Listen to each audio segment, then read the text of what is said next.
Raffi was driving back or being driven back by Kiamat, who is Crimson's character in Crimson's blue Chrysler.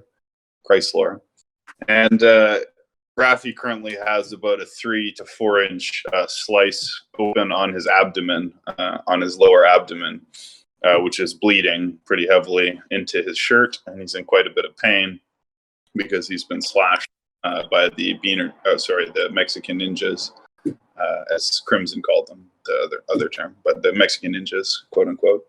So you're now returning to your house, and Crimson is kind of pale and shaken, rather Kiamat, and he drops you off, following your directions to your garage, right? And so he lets you out and looks at you. And at this point, we'll assume you've exchanged numbers. But he says, "Man, I got to get the fuck out of here. This shit's crazy." And he drives off. Okay, so I go into my house and I roll dexterity and medicine to try to treat the wound on my chest with some existing medical supplies I have inside my house. So I pour some sawdust expanding material into my wound and I staple it shut with a staple gun, and then I cauterize the wound with a small torch. Well, why don't we say you attempt to apply basic first aid, which would be quite a bit more sane than what you're talking about. So do you have any points in medicine? Yeah, I have 2. I have 1. Okay, so yeah, go ahead and roll dexterity plus medicine. We'll call a success a 6+. 2 succeeds. Okay, so how many points of damage do you have? Get that written down. You got to keep your mic closed, Techno. I have -2 damage, so it's -0, -1, -1, -2, so I'm down 3 damage. Yeah, and that's lethal damage. So you apply first aid, you go into the bathroom, you get the first aid kit, you're bleeding on the floor of the bathroom and through the kitchen.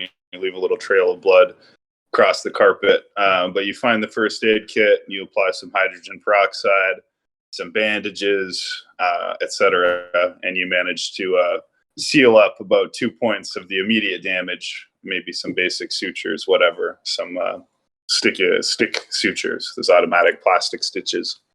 So you manage to patch yourself up a little bit. But we're going to say, because this is lethal damage from a knife, we're actually going to just, we'll say you can heal 2 points. Yeah, but you still have a wound here that's going to perhaps inhibit you at some times. Okay.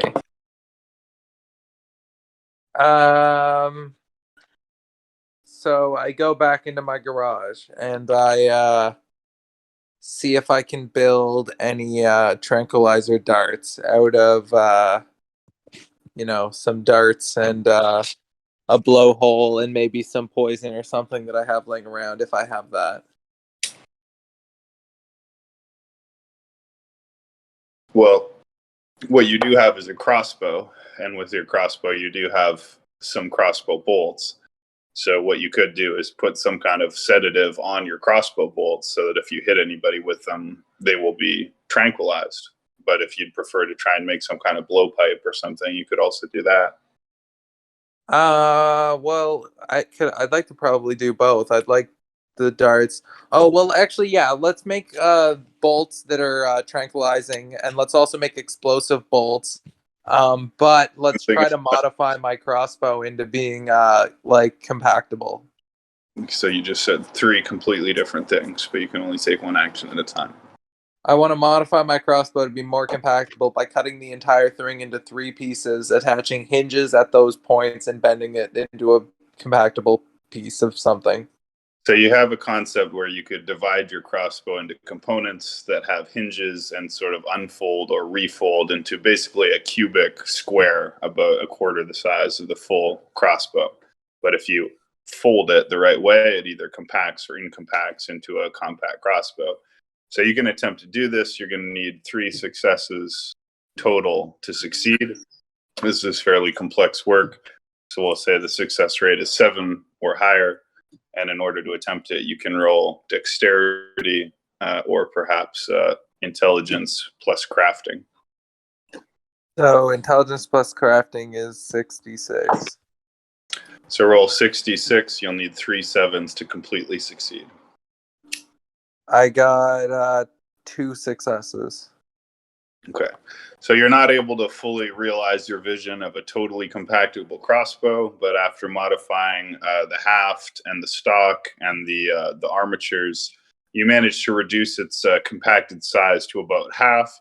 So you're now able to conceal it, but it's still going to be a noticeable bulge, like a lunchbox size bulge under any kind of trench coat.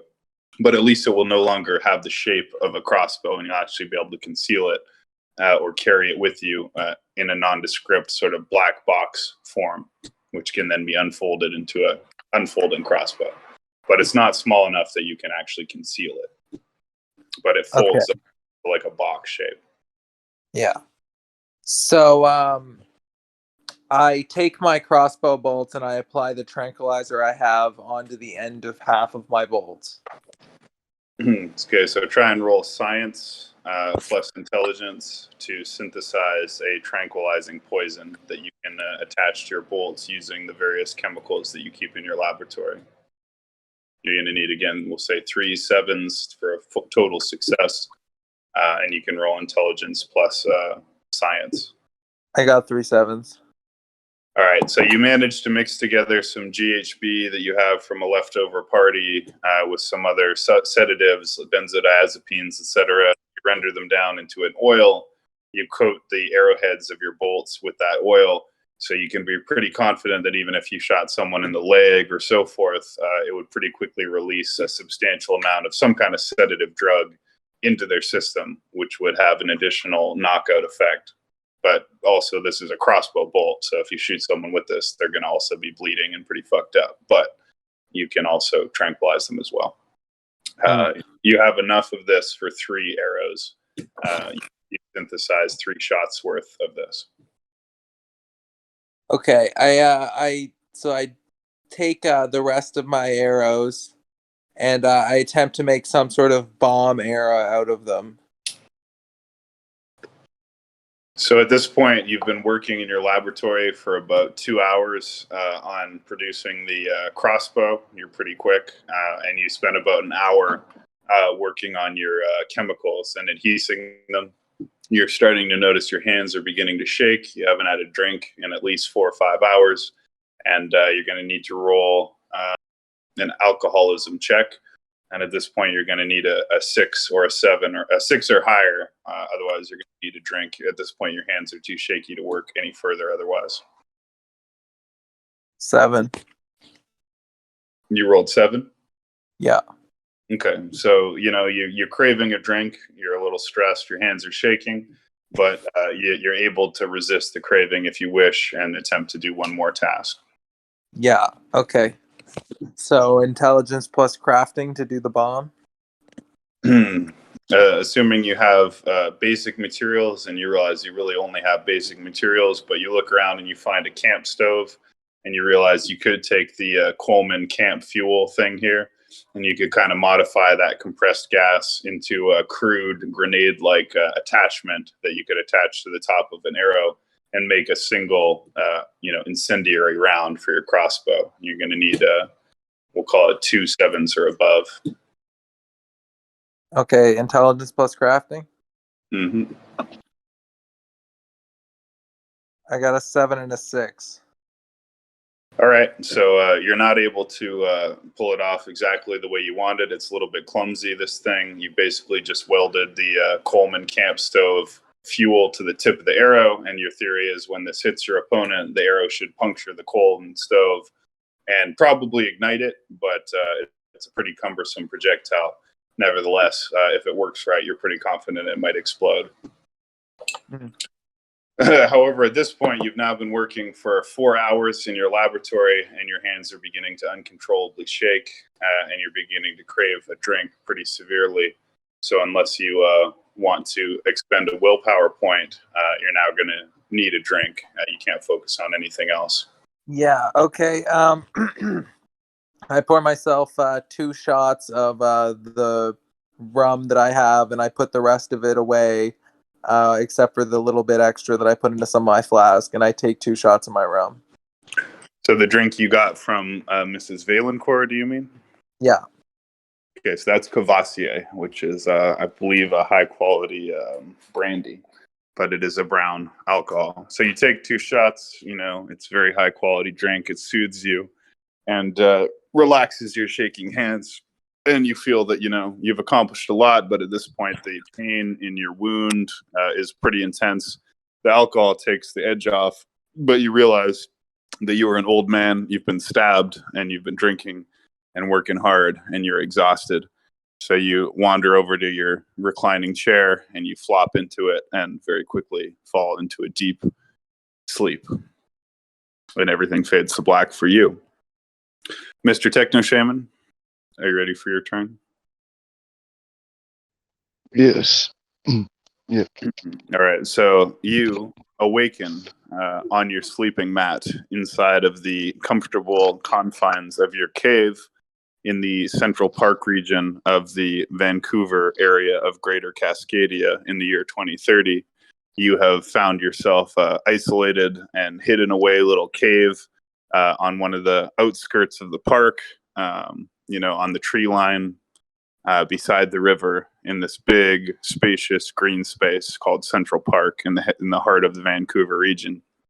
And you have been sleeping, and you awaken from a dream in which a red crow is seen flying overhead, and you're walking on a trail through the woods up some kind of mountain. It seems familiar to you, but you can't place it. And you're following this crow, and it lands on a tree ahead of you. You follow it. It caws. It takes flight. It's a red crow. You've never seen a red crow before.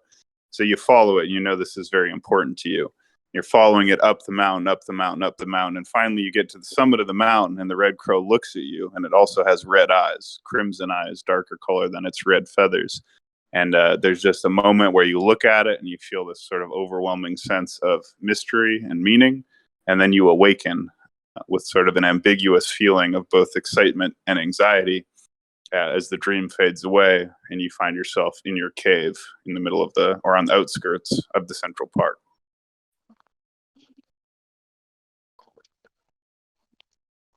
Okay.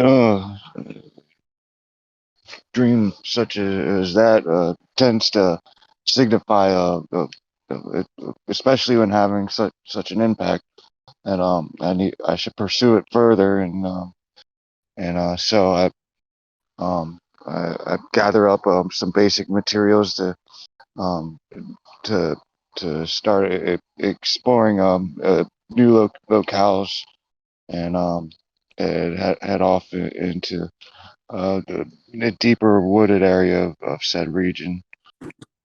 So you dress quickly, put on your clothes, and gather your map and your compass. And you head out down the hill. So your area is well concealed by thick scrub. There's a lot of thorn bushes and bushes. So very few people, other than the occasional wandering drunk or drug addict, comes this far away from the Center Park region. But you know your way through these bushes and these brambles, and you know how to walk through this path. So you head down the hillside from your concealed little cave behind the bushes, and you head out and you see a couple empty beer bottles and a couple discarded syringes, and you kind of shake your head, seeing the corruption that's falling even into these last few green spaces in the city. But still, it's a beautiful fall day. The trees are orange and yellow, starting to change their colors.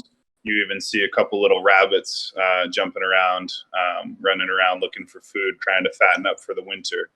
And on your right hand, you see the river down below, which runs through the whole of Vancouver City. And on the left, is the way towards the Central Park area, where the citizens, tourists, and lovers tend to go for walks, as well as the playground areas where the children can play, the public outhouses, and on the other side of that, the downtown area of Vancouver. Well, I continue trekking up the river, river side of things. So you're going to walk alongside the river? Yeah. Okay. So you estimate that the time right now is probably about 10 a.m. You've been sleeping through the night, but basing on the light, you think it's about 10 a.m. You walk down to the river. There's a sidewalk beside it, trees lining it, and you see an albatross, big white bird with a big yellow beak, floating on the river peacefully. And you notice that even already there's a couple people fishing. They have fishing lines out in the water. They fish for, pickerel, bass, and various fish that can be caught out of this river. Just a guy with a green hat paying you no mind.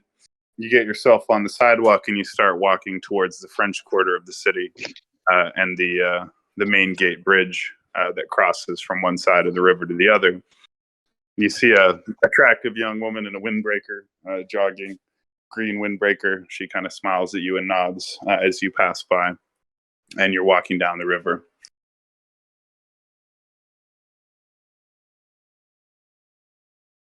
You continue walking, and you see a man sitting on the bench, seemingly just enjoying the weather. He's got light brown skin. He's wearing a black hat. He's got his arms kind of spread across the bench. He's looking at the river, but he looks at you with interest, and he holds out his hand and says, "Hey, brother, can you spare any change?"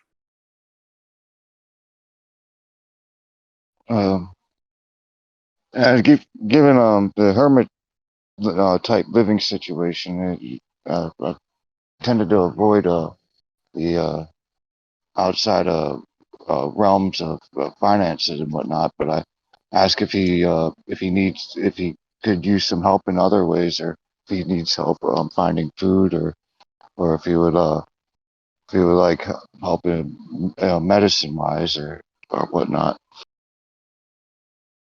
He says, "Nah, bro, I'm good. I'm just looking for a couple bucks, I need to get a coffee." And he kind of looks at you and nods.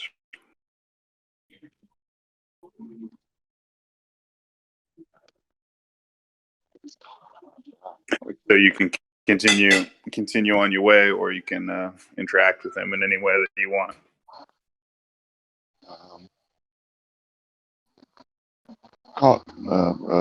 Coffee sounds reasonable. So, but I don't have anything like the standard sources of coffee.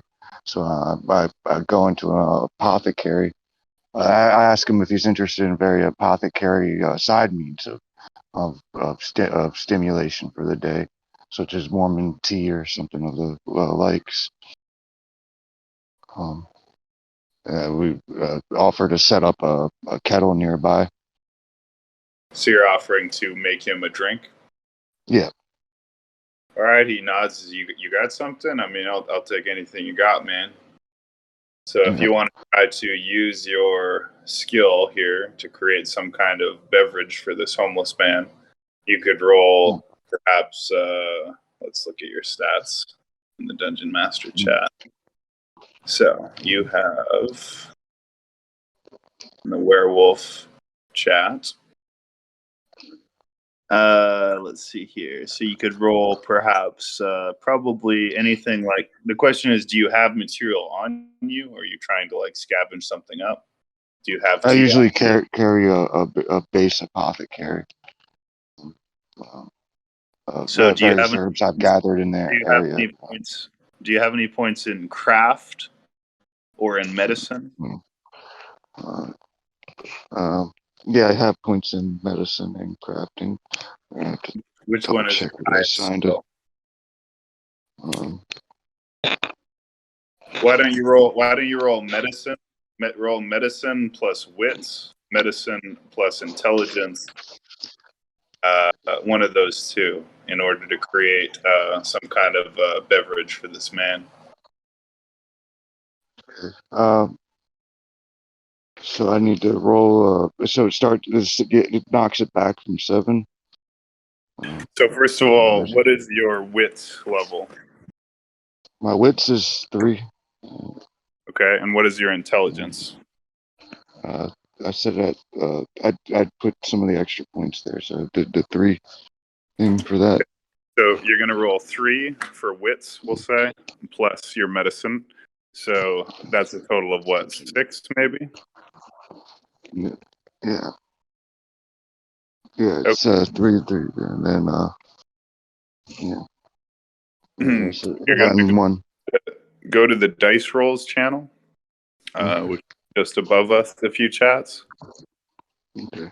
Dice rolls, and you're going to do exclamation mark roll, and then the total of your wits plus medicine. So if it's 3 and 3, you're going to roll 6 d10. So exclamation mark roll 6 d10. Yeah, so Rafi rolled, but that was his roll. So you just do the same command as him. So you got to do exclamation mark roll 6 d10. So just add the word roll after the exclamation mark. All right, so you got 3 successes and 1 critical failure. The critical failure subtracts 1 success, so you got 2 successes. So you reach into your pouch and you say, "I'm sorry, brother, I don't have any coffee, but I have something you might like even better." And you take some of the healing herbs that you've collected in your times around the park, and you mix them together skillfully in your little medicine bowl, and you heat it up over a little camp stove. And the man's kind of looking at you with curiosity and interest as you do this. You kneel down, you boil the water, and pretty soon you've created 2 cups of a healing elixir, one for you and one for him. And you have a little extra cup in your medicine pouch, so you hand it to him, and he kind of smiles and smells it and goes, "Oh, man, it smells pretty good." Sips it, and he smiles, and you can see he's like, "Wow, this stuff's not bad, man. Thanks very much. God bless you, sir. God bless you." And he sits there and sips it, and you have your steaming cup as well. Yeah, I wish him blessings, and ask him how long he's been in said situation, and what he knows about the area and whatnot, and what's been going on in said area, and in regards to the closer to town and what the various changes and things I haven't been keeping up with such stuff. Sure. Are you going to drink your drink as well? Yes. All right, so you drink your drink and you feel the burdock and the cinnamon and the turmeric, the different things that you mixed into here having their medicinal effects. So you can go ahead and add to yourself 1 point of willpower, because this medicine is strengthening your willpower, just like it's strengthening his. So you can add 1 point to your willpower score from this medicine that you've created. So as you're drinking, the man nods and sips, and he goes, "Well, I used to sleep here every night. It used to be the safest part of the city. Get away from the crazies downtown and in the skids and in the strip. This used to be the safest place. But lately, I stay here during the day. It's not bad during the day, but at night, man, there's some freaky people around here, man. People prowling around all hours of the night. It ain't safe here anymore, man. Not after dark." Not for the last few months. Shit's getting worse and worse around here. I don't know, there's some kind of new drug going around or what, but it's like these people don't sleep. And I used to have a couple friends who slept here, man, and I haven't seen them in a while. I hope they're still alive, but I'm afraid something happened to them. Oh man, and hearing about that makes me want to realize that the it might be time to put aside the hermit type circumstances, maybe from a distance, see what I can do to figure out what's going on, and maybe at least connect with people, kindred spirits that might be able to make it a place where people of any walk of life at least have some refuge.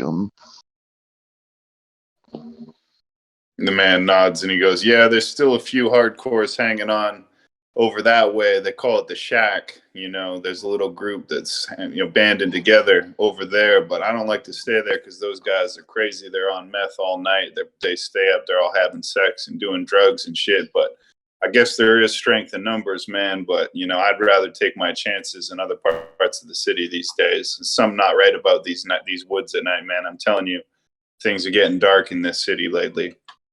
But man, you're a good soul. This drink is really very good, man. What would you say your name is again? My name is Tom, brother." And he holds out his hand. I say, but mine's Romulus. Pleasure to meet you. Romulus. He says, "All right, brother. Well, I'm here most days. You know what I mean? So God bless you, and be careful out there, man. City's not what it used to be." Bless you. God bless you as well, and you have a. And I decided to uh carry on to the shack just out of curiosity. But with some wariness. That he went. So you walk towards the direction that he pointed, the area that also as being the shack, since you've lived in this park for some time. So this is an area that used to be a public restroom, but since the pandemic restrictions came out, it's been closed. But a group of homeless people have kind of attached boxes and crates, shopping carts, and hung up blankets and tarps, and they've created sort of like a homeless encampment of sorts behind this public outhouse. There's a water fountain and there's an awning that they shelter under.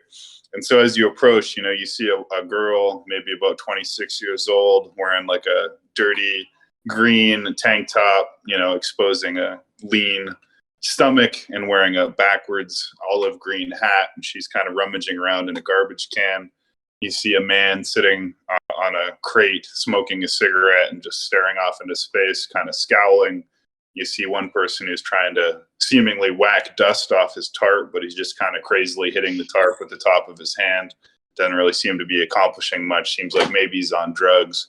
And you see some empty bottles and some used syringes lying around, as well as just a lot of scattered detritus, dirty clothing, ripped up books, all kinds of shit. And you estimate there could be as many as 15 people living in this little encampment. There seems to be about 6 or 7 tents. As you approach, the woman looks up with a mixture of curiosity and suspicion as she continues to kind of rummage the garbage can.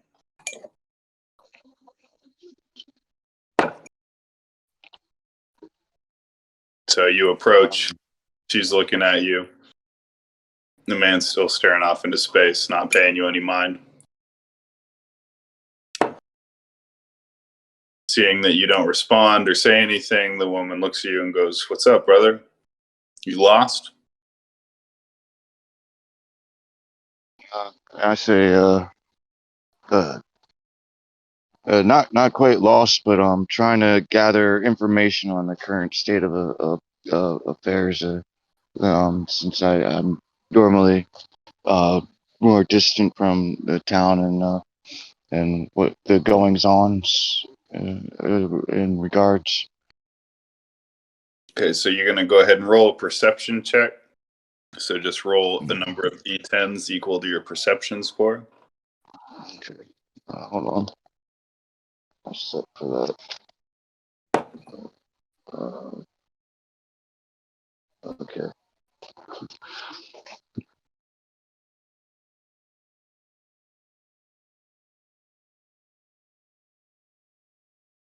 Shit. What were your rolls? So let's see. So you have two. Yeah, it's exclamation mark roll space 2d10. And you're going to succeed 6 or higher. So you get 2 successes. So as you approach, you're sniffing the air, and your elevated werewolf senses are picking up a particular and unmistakable pheromone in the air, right? And you realize that at least one of the people here, and you're pretty sure you know which one it is not quite what they seem. And you have the unmistakable scent that a human would never notice. But with your sharp werewolf nose, you detect the sense of another one of the changing breeds. You can tell that there's another shapeshifter in this area. And the smell appears to be coming from this young woman with the tank top and the backwards olive green hat who's looking at you. You realize that this woman, like you, is probably one of the Garu. You can tell that just by your nose. And you can also tell by the way she's looking at you that she's picking up your scent as well. She replies to your question and says, "Man, there's a lot going on. Basically, here in the park, things have been dangerous. This is the last safe place at night. Everybody else has basically left. Ever since that ish came on the street, shit's been crazy. People getting stabbed while they're sleeping, robbed. It just ain't safe in the park like it used to be. But if you're cool with us, you can crash here. We keep an eye on each other. This is the last safe space in this region. Beyond it, man, that's above my pay grade. I'm just trying to get by day to day. It it seems like as it is uh, to I checked the angle of the sun and realized that the trek back to my hermitage might might take longer than it, it, I could make it back with rushing, but it also piques my curiosity that there could be a fellow Garo, and trying to and then uh, also trying to figure out some of the changes to the city and the decline from my uh, from what's been going on makes me want to stay. So while you are pondering these different options, the woman, kind of spits and seems to decide there's nothing in this garbage can that's going to be any use to her. And she goes, "Man, you got any extra food or maybe a cigarette?" I always keep a couple days worth of supplies on me, so I offered to break bread with her. What do you have for food? Um, I have a couple of cured meat items, something akin to the this type of the fat and meat sticks that were used to Pemmican. by the old trappers, pemmican. Yeah, Yeah. So and you pull, and with the pemmican, I have also some herbs and berries that I've gathered. out some traditional First Nations pemmican, some fat and meat, breaded with herbs and berries, and you offer it to her, and her face kind of lights up, like doesn't look like she's had any real good food for a long time. And so you sit down, she pulls up a cart for you and a plastic milk crate, and you sit down, you hand her a piece of meat, and she bites into it and just seems to be enjoying it like she hasn't tasted anything this good in a long ass time. And she gives you a big warm smile, and she goes, "Oh, thank you. My name's Sarah. What was your name again?" I I say I'm Romulus. I tend to yeah, be hide off of and deeper in the realm, but it seems like it's time that I start trekking at least on the edge of the world. Um, uh, and I ask her if, if she has had any strange visions or whatnot going on in her head space, if she wanted to delve into that, or if she or what kind of She mystery laughs. she engaged. When you ask her, she laughs and kind of shakes her head, and she goes, "Oh man, every night I have nightmares like you wouldn't believe. I try and drink anything I can, but they still come." She says, They say this is the end times, right? I mean, they say we're in Ragnarok, and I don't want to believe it, but every night I dream about a big staring red eye opening in the sky or opening in the earth. The dark powers are waking up, man. I don't know what to think anymore, but I try not to sleep unless I really have to.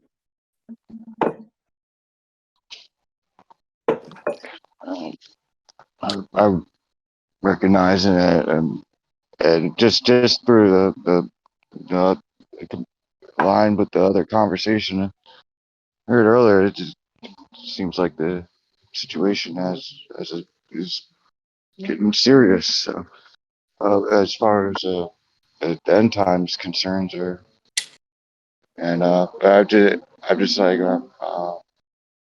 guess we gotta talk to our guiding spirits, try to find a best way to navigate this strange realm we're in, and ask She, her. I hope that the meal has recharged her energy. She says, "Yeah, this was delicious, man. Thank you. You're like, never haven't had any solid food in days." And she smiles and she kind of looks around as though to make sure that nobody's within hearing distance. And then she kind of lowers her voice, and kind of winks at you. And she says, "You know, it's been a long time since I've seen one of the kin." And she says, "I can tell you're not from my tribe, but nevertheless, we got to stay together. There ain't too many of us left in this world, especially in this city. So I'm glad to have met you, brother. And you're welcome here anytime. Just make sure you talk to me or tell them you know Sarah when you come."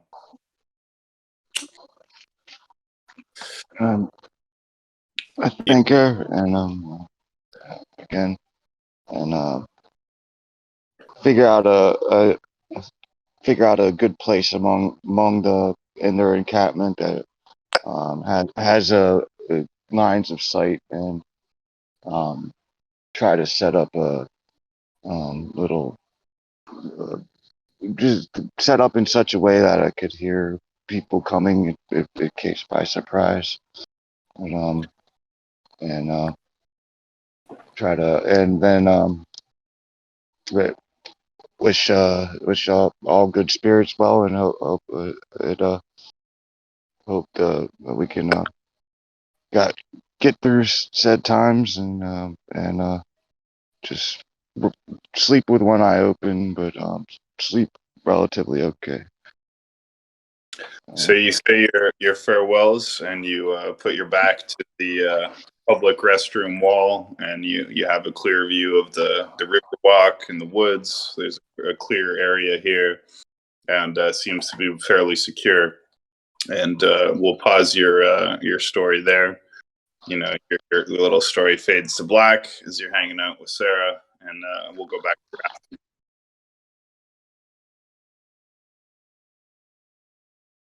Yo. So Rafi wakes up.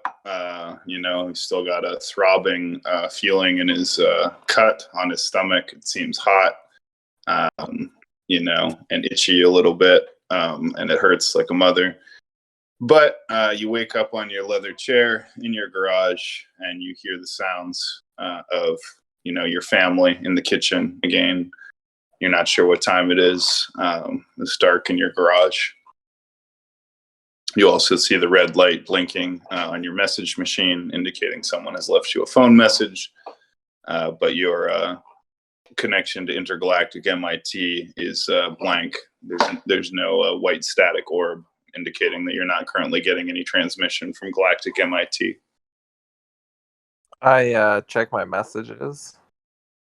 You cross the garage. Your mouth is pasty and dry, and you got a bit of a headache. And you hit the message device, and you hear the recording of your friend from Miskatonic University, with whom you had dropped off the information about the Venusian chemicals found in the material that he had recovered, which you had helped him analyze.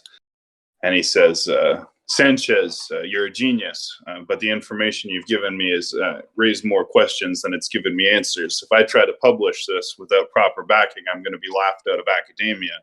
The implications are staggering, but people are already calling me a quack, and we need to solve some of these equations before this is ready for publication. If you can help me with this, I'd be grateful. I haven't slept in days, but I think we have something here. If you can get back to me at Miskatonic, please, I'll be there every day, Monday to Friday." Call me Okay. back if you can. And then that goes to the message. And I guess the guy's name was Dave.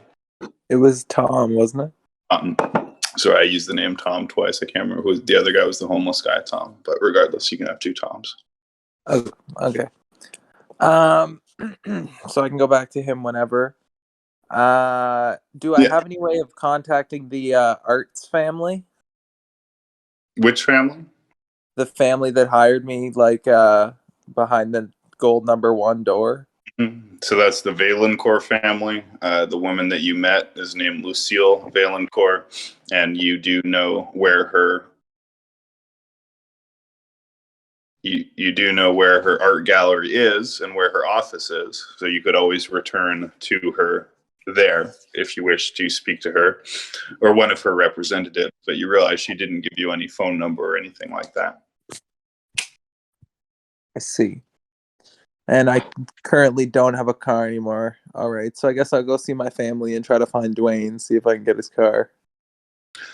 So you go inside, up the wooden stairs leading to your family kitchen, and again you see your granddaughter, Summer. I guess we'll call her. We'll use the name Summer. You know, young blonde girl, whatever, talking to your grandson, Cody, and they've just finished a plate of what you estimate to have been lunch. And you see the clock says it's about 2 in the afternoon.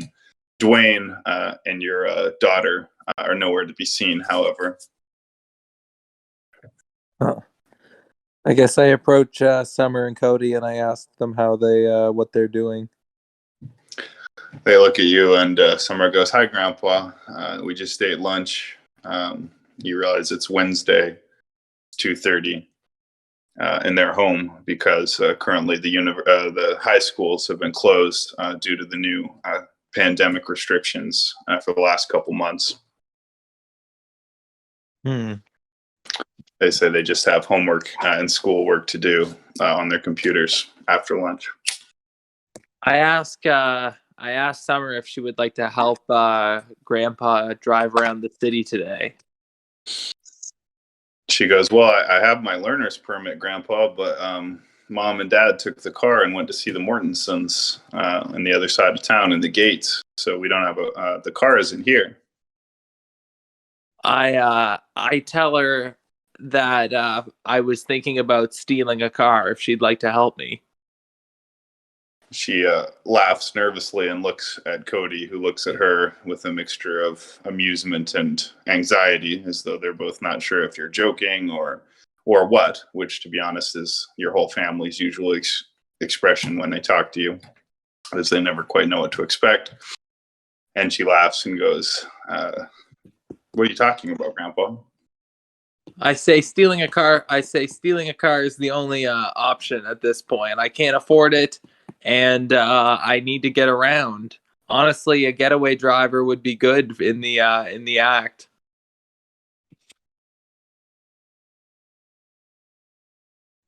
She looks at Cody again and then back at you and goes, "I don't know, Grandpa. I don't think Mom and Dad would like that." Can I roll manipulation to tell her that I'll steal a car for her too? Well, you can roll manipulation to try and convince her to help you with driving or stealing the car if you want. All right, let's roll manipulation to see if she'll help me. I manipulate Summer by telling her that I'll let her drive the car whenever I'm not using it, and I get a critical success. Critical success and a success. So you say, Summer, I know people who can change the license plates and the paint on a car and make it brand new. If you help me with this, I'll steal this car and then I'll give it to you for your birthday coming up in a couple weeks and tell your dad and mom that I bought it for you. How's that sound? Her eyes go wide and she smiles and says, "Oh my God, really? You're going to give me a car for my birthday? Okay, Grandpa, if you're sure." I'm sure, but we've got to go right now. I think there's I think there's a car left in the neighborhood that we could possibly steal. Let's go looking. She looks at Cody and hisses, "You better not fucking tell Mom about this. You understand?" And he goes, "Okay," Summer, and kind of shakes his head and puts his dishes in the sink and looks back at you with a mixture of, well, an emotion you can't quite express. He looks kind of sad and confused, but he turns away and puts the dishes in the sink. Meanwhile, Summer, your 16-year-old granddaughter, stands up, puts her dish on the table, and follows you outside into the street in your area of the village where you live. The village being the name of a neighborhood in Vancouver. So, okay, I want to bring my crossbow with me. Do I have my crossbow right now? Yeah, we can say that you make sure you grab your compacting square crossbow. And, well, if you want, you can put it inside your trench coat in one of the large pockets inside. So we'll say you slide it in on your left side of your trench coat where you can grab it with your right hand. Okay. And I have my bolts too. Okay, so I can I roll perception to see if I see a suitable car in a good place? A total of 10 crossbow bolts in your quiver. So 4 that are special and 6 that aren't. In fact, 10 crossbow bolts is pretty bulky. We'll say you have 9 crossbow bolts. It's 3 by 9 3. and 8. You have 9 crossbow bolts in a little honeycomb thing that goes a grid of 3 by 3, right? So it's 3, 3, 3 in a little tube that carries these bolts. And then 1 in the crossbow already. That's cool. Well, no, because your crossbow compacts, and so since it's compacted, Yeah. Oh, that'd be 10. Yeah, I'm a little stupid sometimes. You have a total of 9 total. Okay, so I roll perception to see if I see a suitable car in a good place to try to steal it, and I should be able to steal a car with my intelligence and my crafting stuff. Well, you don't even need to necessarily roll perception because most people in this neighborhood have cars, and at this time of day, with the pandemic and how many people are at home, there's several cars visible, or at least 3 or 4 on your street. You see a blue van. You see a small red Corvette. It's a 2-person car with an open top. It belongs to the Williamsons, fat, bald man that lives next door. You also see a pretty nondescript black sort of Buick up the street. And you know that if you were to walk, you could find more cars parked here and there. It's not the busiest area in the world, but there's certainly cars around at this time. Okay, so I certainly walk off of my street and I look for a good like Cadillac style nondescript car. Well, you don't see any Cadillacs, and a Cadillac wouldn't be nondescript. So you saw those 3 cars. There's a van, a black Buick, and a red open top 2-person sports car. So if you want, you can try to steal any of those 3. If you don't want any of those 3, you could search further. Okay, I steal the Buick. So there's a black 4-seater Buick with brown leather interior. Windows are shut and the doors are locked, and it's parked in front of a big, 3-story house. You're not sure who lives there because you don't know all the neighbors in this area. But it's currently, mid-afternoon. But you don't see anybody around except for a woman walking her dog who pretty quickly passes by out of your field of vision. So if you're going to attempt to, steal this car, then you're going to need to roll. Let's look at what you would have to roll. You could use dexterity plus streetwise or dexterity. Yeah, you could roll dexterity plus streetwise. And if you think you have other relevant skills, you can tell me what you think they would be. But generally, I would say to lockpick, probably dexterity plus streetwise. Yeah, streetwise or investigation, maybe. No, not investigation. Not. All right, let's do dexterity plus streetwise. That's a roll of 4. You have points in streetwise? Yeah, I have 1. Okay. So roll 4d10 and to I got 2 successes. What are you calling a success? Like what roll? 7. Yeah, 7's a success. So you pull out one of your tools from your magical tool pouch, and you steady your hands and insert it into the car lock and wiggle it around. And a second later, you hear the satisfying click as the driver's side door opens. You have now successfully picked the locked door and opened the car. However, you still do not have a key for the car, and therefore cannot operate it. Okay, so I step inside. I get Summer to drive. So I sit in the. Well, I'm gonna get Summer to drive. So I get in and I try to hotwire the car with intelligence and like science. So again, I would say it would be another streetwise roll more than a science roll. So intelligence and streetwise. I'd probably say dexterity and streetwise. Okay.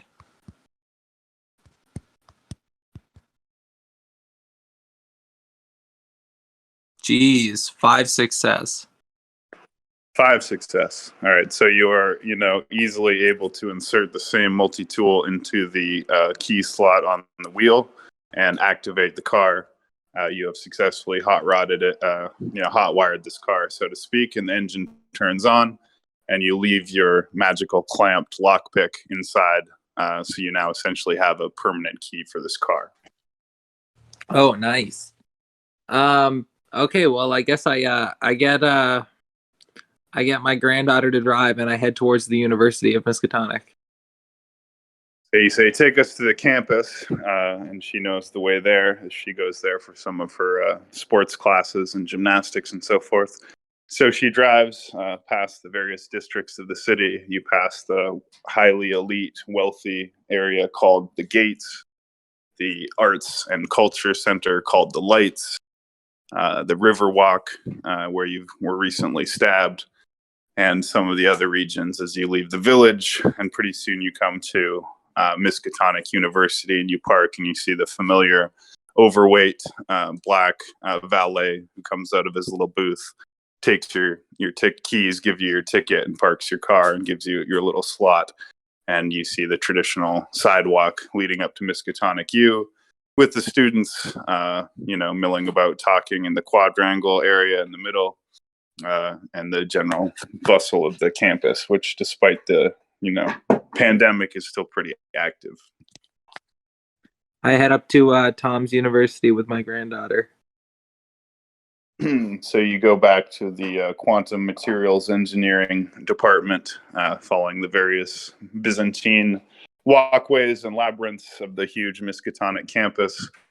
You see many strange characters as usual, many activities, posters, and interesting looking characters, but you ignore them all and come to your friend's office, which again is cracked open about 8 inches, which indicates to you that he is inside. I enter and I say, "Look, it's bring your granddaughter to work day." He smiles and says, "Oh, hello, Summer. Hello, Sanchez. Thanks for getting back to me so quickly.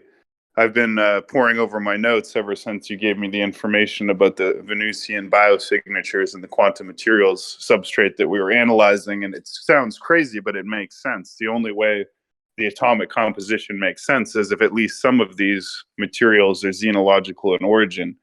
At least 13% of the material cannot have originated from Earth, according to my calculations. But the problem is, I can't prove any of it. Not with what I know so far." Well, how could I aid you in proving this? It's obvious in what I've researched so far. He says, "Yes, but your notes. I mean, half of these symbols, the exponents. I mean, this isn't stuff we use in conventional academia. I'm trying to translate it into something I can publish, but half of these symbols aren't even in common use. So basically, I need you to take this," and he hands you another sheaf of notes. And he says, "Take it down to the materials engineering department or spectropy department. Get me a reading on this, and then give me some integers that I can actually present to a terrestrial college." I take his notes and say, "Will do, Tom. I need something to do regardless." All right, so you take his notes, you take his little fleck of pink crystalline material in a vial, and you head to the spectrolysis department, where the machinery is available. You have your card key. You can activate this, and you can do your analysis. And the computer is right there beside it, where you can type up your reports or print up your reports. So I guess if you want to complete the task that he has given you, just go ahead and roll intelligence plus science, and we'll say the number of successes you get will determine. Okay. 3 success. Again on sevens, going sevens. Yeah. Okay. So you put the pink crystal under the microscope, and you're looking at it, and you notice that indeed you can see the unmistakable phosphine biosignatures of the Venusian atmosphere. So you can tell that at some point, at least part of this crystal came from Venus. But then you notice something even more extraordinary. When you zoom in at the quantum level with the quantum microscope, not only do you see the phosphine biosignatures, but you begin to detect structures, worm-like structures inside the crystal itself, which are unmistakably biological in origin. If you're not mistaken, these could be fossilized or perhaps even crystalline entombed, organisms, microorganisms from the Venusian atmosphere itself. You realize that the ramifications of this are substantial. Wow. Okay. So can I write down my relative findings in a way that would be academically pleasing to a like a community study? Well, because you rolled 3 successes on your science roll, you have all the results you need. And let me see if it's necessary for you to roll anything else. Do you have any points in let's see here.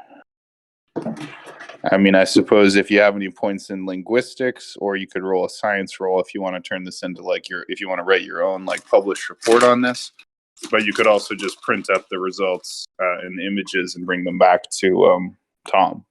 All right, let's print them up. But also, can I run a test on this organism to see if I can electrocute it and see if it reacts in any organic way? You can, but the current equipment that you're using is just a spectrometer. So all it does is analyze the material. You'd have to take it to a different lab if you wanted to do anything else with it. Yeah, so I take it to a different lab and I analyze it under an electric probing machine to see if I can get it to emit any conscious signatures. Okay, so you take the sample as well as the printed report that the computer printed out after analysis, and you take it to the general laboratory area of the science department on campus.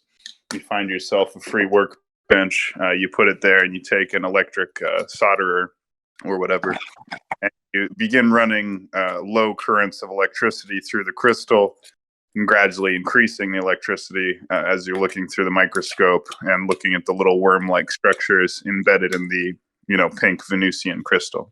So I guess roll your combination of intelligence and science, if that's probably your highest. Yeah.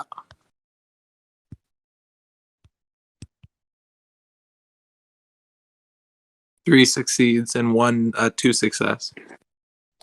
2 success. So you put the on the lowest setting, you run it through the crystal, you don't see any results. You slowly increase the calibration.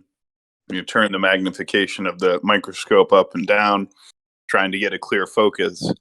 And when you hit about 3.6 to 4.2 on the electrical scale that you control with this knob, you're not sure, but you think you see the faintest shimmering of motion just at the submolecular level in maybe 13 to 16% of the bio formations inside the crystal.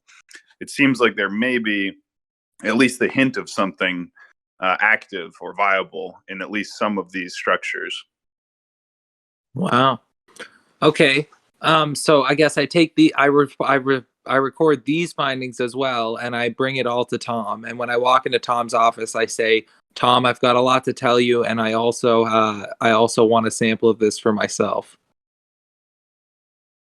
He takes a look at the reports and the pictures, and his face goes pale. His eyes are wide. His hands are, shaking slightly, and he reads it over 2 or 3 times in front of you before he looks back at you wide-eyed, and he goes, "My God, you know what this means. I mean, I know you know what this means. This is revolutionary." It's alive. This thing could be conscious. This thing could run computers. This thing could serve food. We have no idea what it could do. Is there anything else you need from me or my granddaughter? He says, "This is going to take me weeks to fully analyze, and at this point, I'm not sure I can even publish it. I mean, my God." He looks at you and says that they might kill us or cover this up. I mean, we need to move carefully. This could be of military importance or, security importance. We need to proceed carefully. I need to analyze these samples, make sure everything checks out before I move any further, because you're a miracle worker, Sanchez. A dangerous person, but a miracle worker. Thank you for your help. If you ever need a favor, I owe you more than one." Thank you, Tom. A sample would be my first favor, and I'll call you for the second. He says, we only have a small amount of this material. We're calling it X42. But I can give you a few micro units. That's all I can spare. But be careful. For the love of God, we don't know what could happen if you expose this to the atmosphere. Don't be reckless with this, Sanchez. It could be a virus for all we know. Something that humans have no immunity to. But he hands you a small flask or a small vial with a tiny amount of this crystal inside of it. Maybe the size of a pea. Wow. All right. I think you should go back to techno. I was just going to say that, yeah. Yeah. All right. That's awesome. You still there, buddy? Still here. You want to stop now or play one more turn? We can play another turn. Perhaps take a semi-lucid vision quest world type approach or something. Lay out the You return. next few approaches. The next approaches. You return to your scene. You're sitting on the yellow plastic milk crate that Sarah, your fellow Garu, set up for you. And you're still at the homeless encampment called the Shack. So what would you like to do? Sarah is still sitting there. She seems content after finishing the pemmican you gave her. So you'd like to go on a vision quest? Is that what you're saying? Yes. Okay, so werewolves can indeed do this at any time. So you live in the physical world, and adjacent to the physical world are multiple other dimensions, such as the dreaming, where Iris's character, Shimmer Lake, can go. And related to the dreaming is an area called the Umbra. And the Umbra is a spiritual dimension of sorts, shamanic, spirit world. And you can go there by doing what's called passing the gauntlet. And in order to pass the gauntlet, you need to roll a gnosis roll. And you need to pass, depending on where you are, the gauntlet might be thicker or thinner or harder or easier to pass. So fortunately for you, one of the easiest areas to pass into the Umbra is the park, where you are, Central Park, because here you're away from most people in a natural environment by the river in the forest, and all of these combine to make the gauntlet thinner here than it would be, for example, downtown or office building. So what is your total score in Gnosis?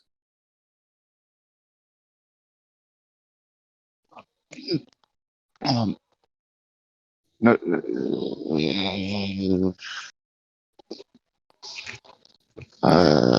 Gnosis, sit around 3 or something like that. All right. Well, let's say it's 3, and you're gonna, if that's what it was, and you're gonna need mark that down. So roll 3d10, and you're gonna need 2 rolls of 6 or higher to pass into the near Umbra, and if you get 3 rolls of 6 or higher, you can pass into the deep Umbra. But in order to make this easier for yourself, you could also have the option of doing something like smoking some cannabis or taking some kind of drug or doing some kind of meditation, and that might make it easier. You might also want to go away from this area where these other people are, because you're going to go into some kind of trance now. You could also stay here, though, as well. But in order to pass into the Umbra, you might wish to move away from this area, because you sense that being around this public bathroom and these like homeless people and so forth might make it hard for you to go into the necessary trance state.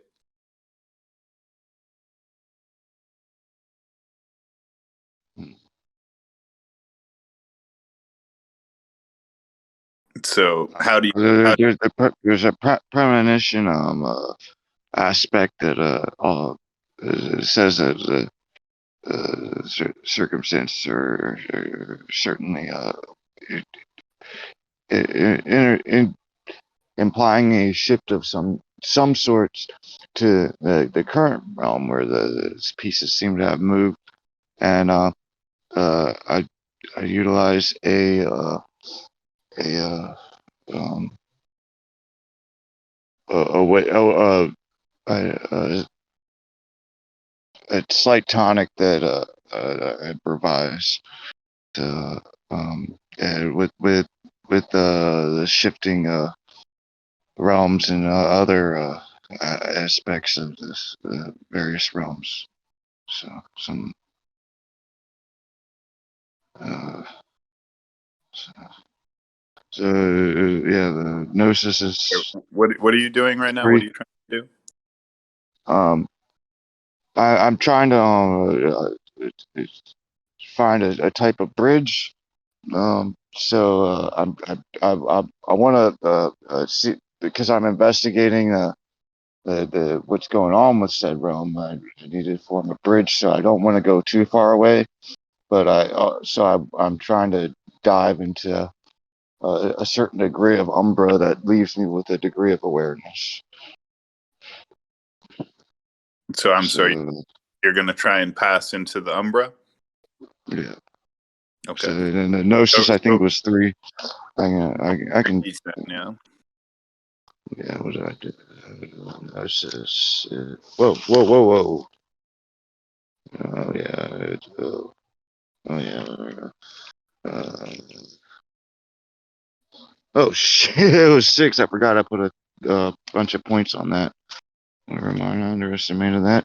Yeah, gnosis is 6. Okay, so you're Uh, gonna so 2 or more, 6 or over to go into the near Umbra, 3 or more successes to go as deep to the deep Umbra as well if you want. so 60-10 for the dice throw. Yeah. Thing. Yeah. So the gauntlet here will be level 2. So you got 2 or more successes.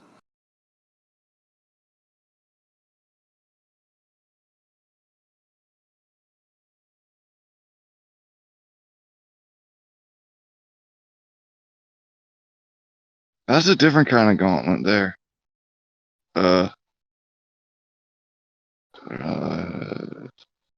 Because they're not there's a not that. What are the odds? What the heck? Yeah, I Let's don't see. know. That's 1 and something. All right, so it'll be 10 to the Let me see. 10 to the 10th to the 10th. There's some. Oh no, I forgot. Man, it's Okay, been well, so long.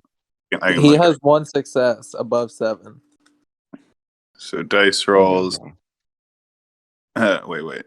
So rolled 7, 6. So you got 2 successes. Yeah, so 2 successes. So you smoke some tobacco, perhaps. I don't know if you do or not. Do you smoke tobacco or cannabis to enter your trance, or do you just do it meditatively? Depends on resources available. Smoke seems reasonable. Well, it's up.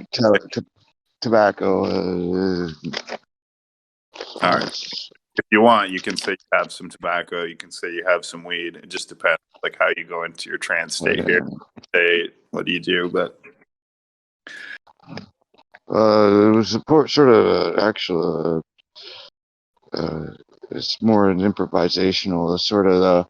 Like, there's a K outside of me that just sort of uses what materials are around to try to go with the system all right. things. Anyway, I'll just read my I was interpretation just of. getting meta right now because a base. A so essentially I had a bottle of some of whatever I was consuming, and it acted like it was sealed. So that's pretty fucking interesting as fuck. So yeah, let's keep on going, and it's just gonna get like I don't know, it's a weird meta state.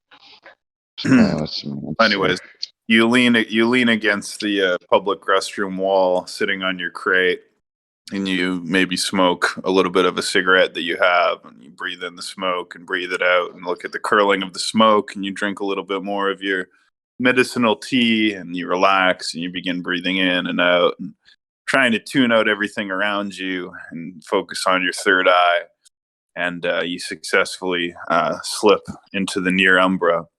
And so you're able to lay your head back, close your eyes against the stone wall, but your spirit form, your astral body, is able to step out of your physical body, and you find yourself in the near umbra. It's familiar to you. You're a shaman. You're pretty skilled at moving back and forth between the worlds among your people. And so everything around you still resembles the park that you're in, with the maple trees, the oak trees, and elm trees. And you can even see something that resembles the public washroom that you're sitting in front of, but it looks different. It looks kind of like a weird little temple or something now, some kind of strange ziggurat-like pyramid. And the tents around you are more colorful and more numerous and have like a harlequin type look about them. And the people you can no longer see, but in the areas where the people were, you can see sort of shimmering ghost-like forms in the shape of humans. But one of them, sitting closest to you, is different. You actually see the shape of a wolf sitting there in a silver wolf made of light, sitting there where Sarah is, and it's kind of looking at you attentively. So you can't see her anymore, but now you see this astral wolf. And around you, the trees, and they're all kind of bent at weird angles and strange proportions. There's no shadows, and everything is in a strange kind of grayed out color scale.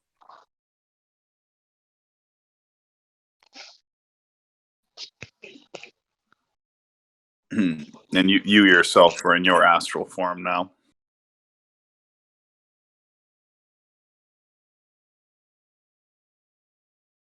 So you can take whatever action you may wish now that you've entered the near umbra.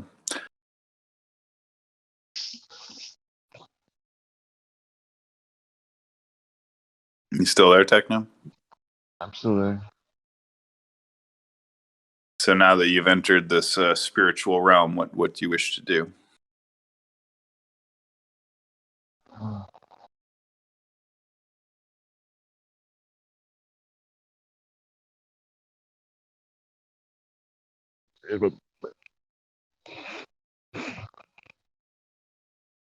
You all right? I'm okay. Do you want to stop now? Do you want to pause it? If we're gonna make it meta level, meta upon meta or something, I don't know. Yeah, just explore said realm. All right. So you By hopping up. You set out. Something. Do you go towards the river? Continue along the river walk? Do you walk deeper into the park, to the center of the park? You go back the way you came. You're sliding. Yeah. Go ahead. I try to connect with the different forms around me, and plan out various chemical pushes and pulls, and perhaps energetic and everything beyond that. Will try to enhance said place for the beings around it, and make it as harmonious as possible, and try to either phase shift away or the forces that trying to cause malevolence, or try to help them towards whatever's causing harm. Not try to be like malevolent just for out of pure malevolence, but theirs get phased till the cycle through. But the rest will try to symbiote into intriguing. All right, so I'm going to interpret. I'm going to try and interpret what you're telling me. So why don't I have you roll perception plus occult, if you have that. Do you have any points in occult or spirit or anything like that? And then roll perception. So you try and examine the spiritual realm around you, and you try and discern if there's any malevolent or benevolent spiritual entities, or just read what's going on in this near level of the astral realm. So again, you can roll your perception score plus investigation or occult. Yeah, either of those.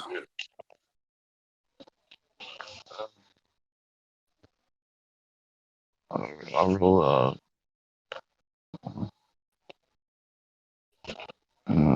I try to remember this is me fun.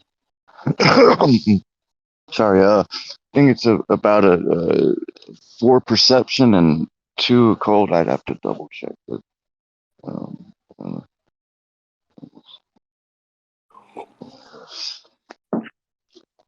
I just want to just wait. I place that there. Oh, okay, that's interesting. Yeah, So you got 7, I 6, did 5, not. 4, 2. Okay, so you get Uh, two successes. as far as a role in like a sort of meta verse, uh, orange extract bookmarked a page where I was working with some equations. Okay, And so you roll 2 successes on your perception check. So you scan the astral realm around you in this Central Park forested area, and you detect 2 disturbances or sort of ripples in the force. One, if you look inwards away from to the center of the park, away from the river, you detect in the distance some kind of resonance of what seems to be a light, white, glowing energy that has sort of a benevolent, sacred or beautiful essence to it. But if you look in the direction of the river, in the way that you've been going, you sense a malevolent force, some kind of worm taint. And the worm is one of the 3 forces in the Garo spiritual world. There's the worm, the weaver, and the wild. So the worm is corruption, evil. It's like a dark satanic force. The wild is like nature, what you serve, which is Gaia, Mother Earth. And then the weaver is like human technology, science, and like order. So those are sort of the 3 things that exist. So anyways, you essentially detect wild force, right? The natural essence of Gaia, of Mother Earth, pulsing in the direction of the center of the park. But you can also sense some kind of worm taint or corruption ahead of you along the river trail. Somewhere in the distance that has kind of a crimson red or black malevolent energy, like kind of like a stain or a scar in the astral realm.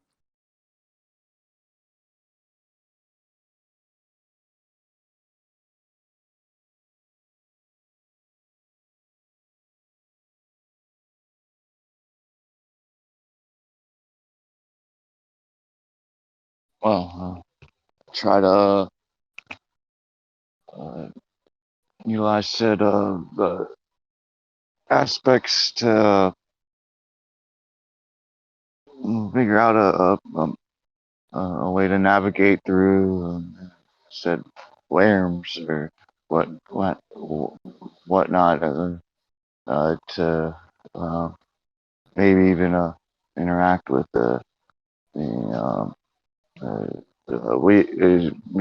Weaver and Guyan and understand maybe sort of levels of each. All right, so here's what I'm going to interacting. So Techno has entered the Umbra. He's in the astral realm. He's detected 2 signals, one of the wild and one of the worm. And Raffi has helped discover the organic molecules in the Venusian crystals that Tom at Miskatonic University had. So do you guys want to maybe wrap this session up here for now and call that the first little intro chapter for Techno?